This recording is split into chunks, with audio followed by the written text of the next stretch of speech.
Oh. So, kamusta po mga ka-Streetwise? Ako po si Takero Miyamoto at welcome po sa aking munting channel. So, mga kababayan, so tulad nga ng sinabi ko kanina, ito, para sa akin, good news ito na may halong bad news.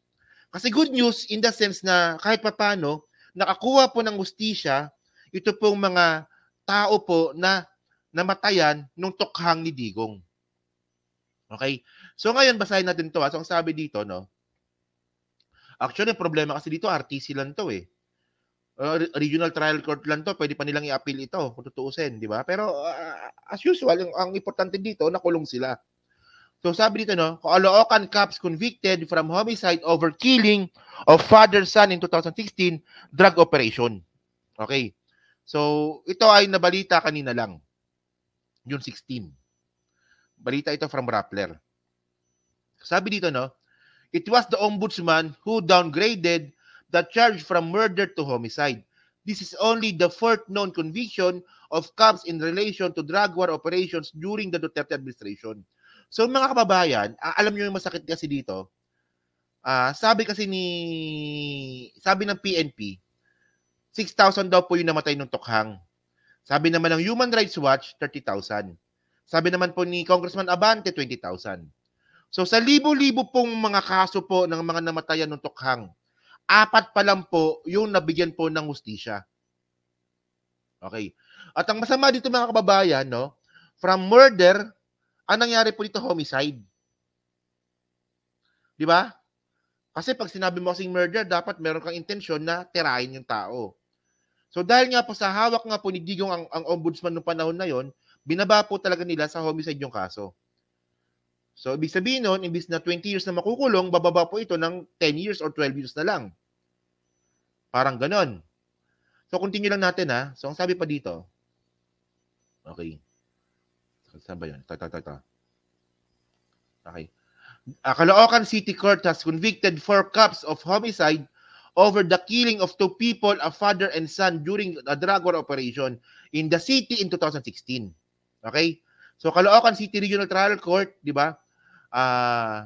Convicted Police Master Sergeant Virgilio Cervantes and Police Corporals Arnel de Guzman, Johnson Alacre, and Artemio Seguros of homicide, di ba? They were convicted for the killings of Luis Gabriel Bonifacio during the first few months of Rodrigo Duterte's drug war.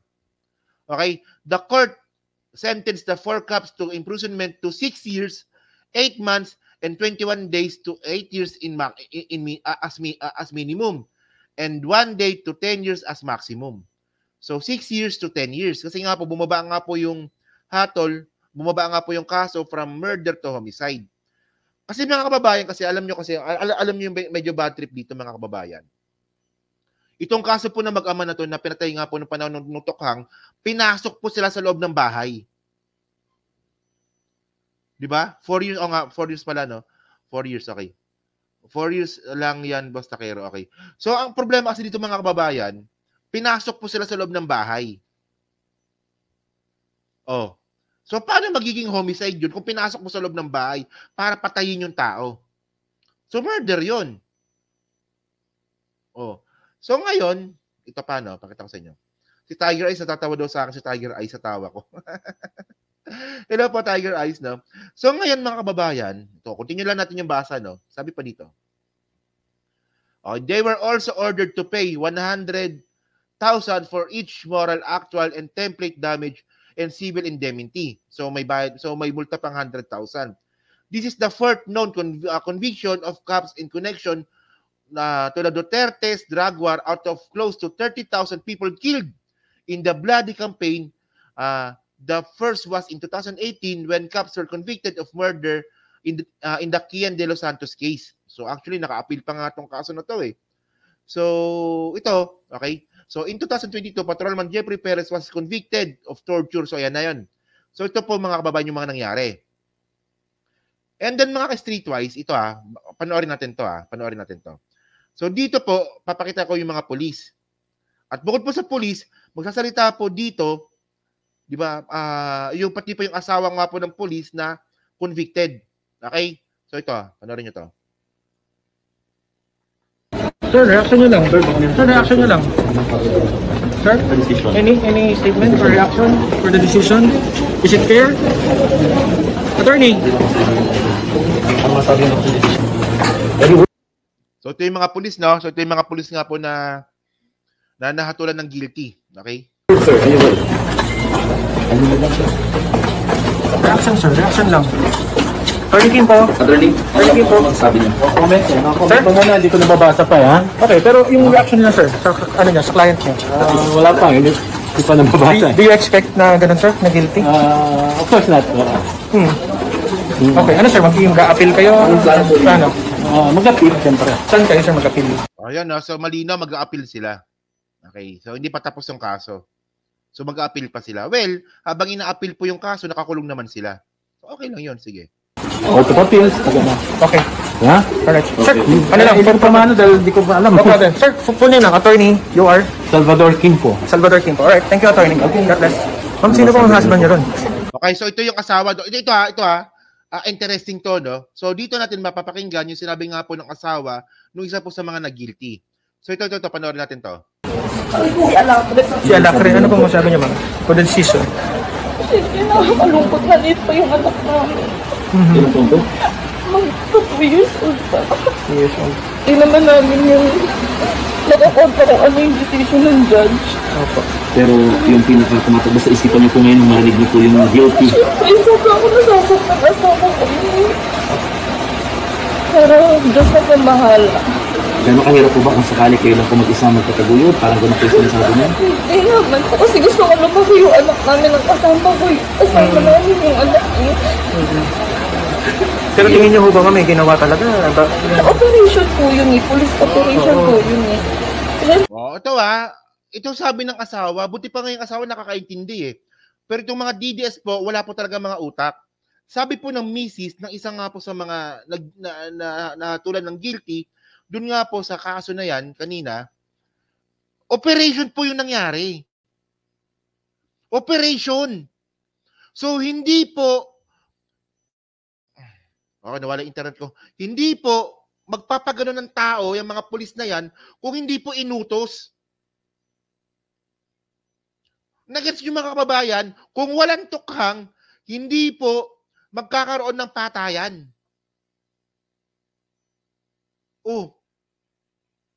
Kung walang tukhang, edi sana walang pulis ngayon na nakakulong. Hindi sa kinakampihan ko yung pulis kasi mali naman talaga yung ginawa ng pulis. Pero in the first place mga kababayan, itong mga pulis po na to, may mga mahal sa buhay po yan na pinapakain. May mga kamag-anak din po yan, nanay, tatay, asawa, anak, na sinusuportahan. Pag hindi po sila, sumunod po sa utos ni Duterte noong panahon na yon, masisibak po sila sa pwesto at mawawalan po sila ng trabaho. So ngayon mga kababayan, dahil sa pagsunod nila dito nga po sa Operation Tukhang na ginawa ni Digong, hindi lang po trabaho na wala sa kanila, pati po kalayaan po nila. It's unfair, napaka-unfair nun. Itong mga pobreng pulis na sumusunod lang sa utos ng isang walang ya at demonyong presidente, sila yung nakulong. Tapos itong Digong na to, ngayon naman nagdadrama-drama na kunwari may sakit. Sa tingin niyo ba mga kababayan, gagawin ba ng mga pulis na yan kung walang nag-utos? Actually, hindi lang dapat si Digong dito. Ikaw ba to? Si Bato. Ano nangyari dito, Bato? Utos mo to, di ba? Utos niyo yan eh. Pakita ko sa inyo ha. Utos niyo to eh. Kaya ako mga kababayan sinasabi ko, well, masaya ako kasi nga nagkaroon ng hustisya. Pero in the first place, kawawa naman yung mga pulis kasi kung hindi naman sila susunod ng panahon na yon, mawawalan sila ng trabaho. At tandaan natin mga kababayan, ito. Circular number. Memorandum circular pala, no? Command Memorandum Circular. So ito nga po ay July 1, 2016. Ganyan po kademonyo si Digong. Isang araw pa lang po na nagiging presidente, kinabukasan, pinatupad niya na nga po yung tukhang na yan. Ayan no, ang linaw July 1, 2016. Naupo si Duterte, June 30, 2016. So kinabukasan, dahil nga po sa psychopath at killer, itong walang yang ito, kinabukasan, nagpapatay na siya ng tao. Ayan, oh. At ako mga kababayan, napaka-unfair nito na yung isang pobreng pulis na wala namang ibang magawa kundi sumunod, sila yung nakulong samantalang si Digong parali-rali pa ngayon. Oh. Pero hindi natin sinasabi na na tama din yung ginawa ng pulis kasi kung talagang ayaw talaga nila, pwede naman silang tumanggi. Pero in the first place, 'di ba? Kung kayo na sa katayuan nila, medyo mag-iisip din kayo. Ano mangyayari sa akin kapag natanggalan ako ng trabaho? Ayan ang hirap sa Digong eh. Pag kapwa mo Pilipino, pinapatay mo eh. Pero sa Chinese, 'di ba? Sa Chinese lumuluhod ka. Oh. So ang sabi dito, no, alam niyo kung anong nakakatawa dito mga kababayan. Ito yung PNP Anti-Illegal Drugs Campaign Plan, 'di ba? Project Double Barrel. Ito yun eh. 'Di ba? So ang pinaka-pronouncement talaga nila dito, no, pronouncement of President Rodrigo Duterte to get rid of illegal drugs during the 6 months of his term. Oh. Ang daming naloko nito. Ang daming naloko nito mga kababayan. Oh. Tapos mga ka-streetwise, alam nyo, ngayon ko lang talaga napagtanto na bullshit pala talaga ito. Kasi ito may nakalagay dito na situation. Okay? So sabi dito, no, according to the DDB's 2015 National Household Survey, there were around 1.8 million drug users in the country wherein 38.36% of which are unemployed, di ba? As February 2016. So dito mga kababayan, no, kung babasahin niyo dito, medyo nakakalito ito, pero ang malinaw dito mga kababayan, base po sa pinaka-reasoning ng mga ng Duterte administration kung bakit nila pinatupad yung tukhang na yan, 'di ba? 1.8 million po yung mga addict sa Pilipinas. 'Di ba? 1.8 million yung mga addict sa Pilipinas at 38% po sa 1.8 million po na yan ay mga walang trabaho. Unemployed. 'Di ba? So ngayon mga kababayan, ang tanong dito, hindi naman pala ganun kasama yung problema ng droga ng Pilipinas. Kasi mga ka-streetwise, ilan ba yung populasyon ng Pilipinas ngayon? Ilan? 112, 114 million ba? Pasensya na, medyo hindi ako aware Pero lagpas na 110 na, di ba?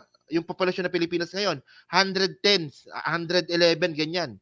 Tapos 1.8 po yung mga addict po sa Pilipinas. So ibig sabihin nito, less than 2% lang. Di ba? Mga 1.8% lang. Hindi nga lang 1.8 eh. Mga 1.5% lang po pala yung gumagamit po or mga addict po sa Pilipinas. So ang punto dito mga kababayan, bakit ka nagpatokhang? Pwede mo namang iparehab yung mga yan. Di ba? Yung binayad mo sa mga pulis para ipatikok po yung mga small time pusher na yan, ipatokhang mo na lang. 119 million. 1% lang to. Less than 1% lang ito.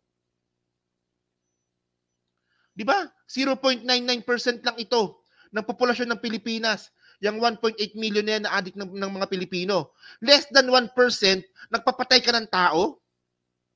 Ganyan kakabobo? Di ba? So ngayon mga kababayan, malinaw dito mga ka-streetwise na hindi pa ganun kalala yung problema ng Pilipinas sa droga ng mga panahon na to. At hanggang ngayon, kung less than di ba? Less than 1% lang pala yung mga addict. Ang problema kasi dito mga kababayan, pinatigok yung mga simpleng pusher, yung mga simpleng addict, pero yung mga drug lord pinatakas. Di ba? Pinatakas.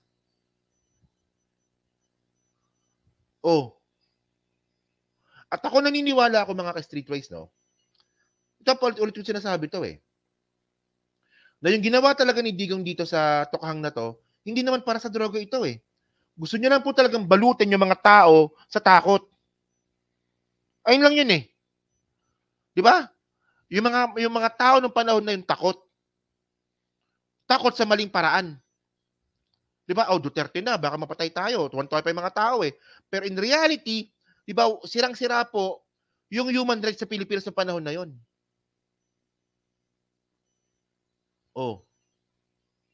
Ay, Diyos ko mga kababayan, no? Isipin nyo, ha? Less than 1%. Nagpatukhang si Digong. Ay, Diyos ko. Medyo mali. Hindi nga medyo. Mali talaga ito. At saka mga kababayan, ito pa, no? Ito, galing ito sa dokumento ni Digong, ha? So, sabi niya pa dito, no? Okay. The PNP intends to equally address illegal drug problems in the barangays and the same time pursue neutralization of illegal drug personalities as well as the backbone of illegal drugs network operating in the country. Okay. So dito mga kababayan, no, ang sabi ni Digong, pati daw po backbone ng illegal drugs daw po ay gusto niya pong ipa-neutralize. Pero parang hindi po ganoon yung nangyari. Yung na-neutralize lang, yung na-neutralize lang po mga kababayan, yung mga small time na pusher. Pero yung mga big time na pusher po, pinatakas. So ayan ang point dito mga kababayan. Tinakot lang ni Digong ang buong Pilipinas para hindi siya batikusin sa pagiging bulok niyang presidente. Tingnan niyo mga kababayan, nung panahon ni Digong.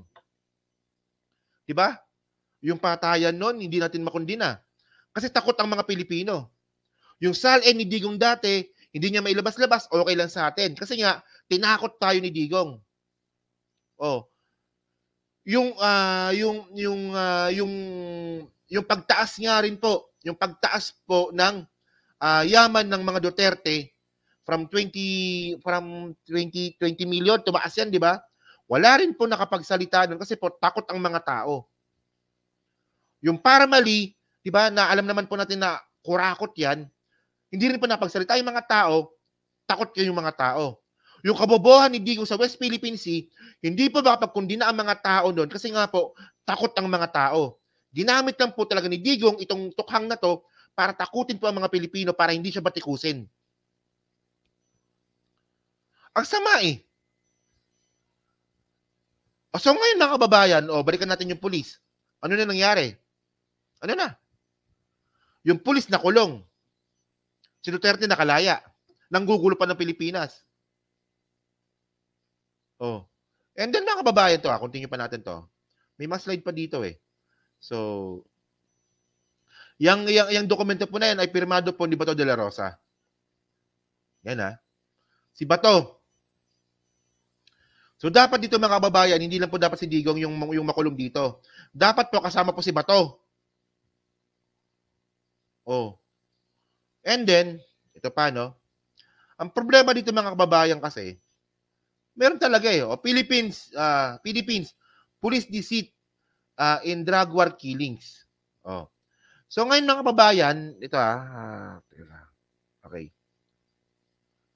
Ang point kasi dito mga kababayan, binigyan din po kasi ng karapatan ni Digong na pumatay yung mga pulis. 'Di ba? 1.5 no, 1.8. Okay, teka. Hindi, parang mas maliit pa dapat. 1.8 divided by 1.5 no, 1.5%, no? Tama ba? 1.5% sabi ni Rodolfo Reyes, no? So ngayon mga kababayan, ang point kasi dito, 'di ba? Wala pa pong isang taon, pinatigil din po yung tukhang. Ibig sabihin nun, palpak talaga yung tukhang. So dito PNP officially terminates Oplan Tukhang. Ito po ay nangyari nung 2017. So kung effective po talaga yung tukhang, bakit nyo pinatigil? Ayan. Yung tubig. Puno na. Kaya puno na yung tangke namin ng tubig. Naririnig ko. So yun mga kababayan, di ba?